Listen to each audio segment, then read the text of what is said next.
Donc voilà, j'ai des couleurs qui sont dans le nuancier. Elles sont d'office global, comme dans Illustrator. Quand on demande dans Illustrator qu'une couleur soit globale, vous savez ce que ça veut dire?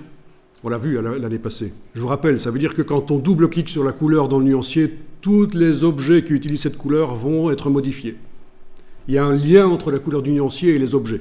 Eh bien, dans InDesign, d'office, une couleur du nuancier est globale. Si j'ai plusieurs objets qui utilisent cette couleur-là, eh bien, d'office, en modifiant la couleur dans le nuancier, je vais pouvoir, dans tout le document, changer le look du document, l'aspect du document. Ça, c'est très pratique pour faire des tests.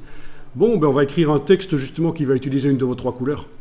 Alors, vous allez faire un bloc texte ici, avec InDesign. Vous prenez l'outil de texte et vous allez sur le dessus, là, tracer un bloc texte comme ça.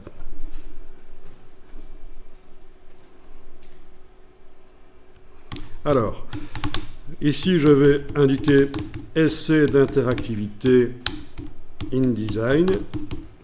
Voilà.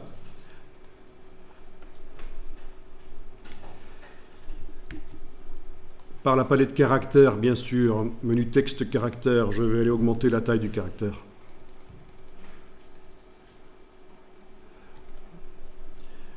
Vous pouvez taper autre chose, moi ça ne m'intéresse pas tout à fait vraiment que ce soit exactement ça. Alors petite parenthèse ici, donc vous avez les fonctionnalités qui normalement sont à cet endroit-ci dans InDesign, vous ne les avez pas. Elles sont sur le côté. Elles sont sur le côté, ce sont des palettes. Oui, mais vous voudriez avoir cette barre qui reprend, en fonction de l'outil qui est activé, qui reprend les fonctionnalités principales qui viennent des palettes. Des palettes.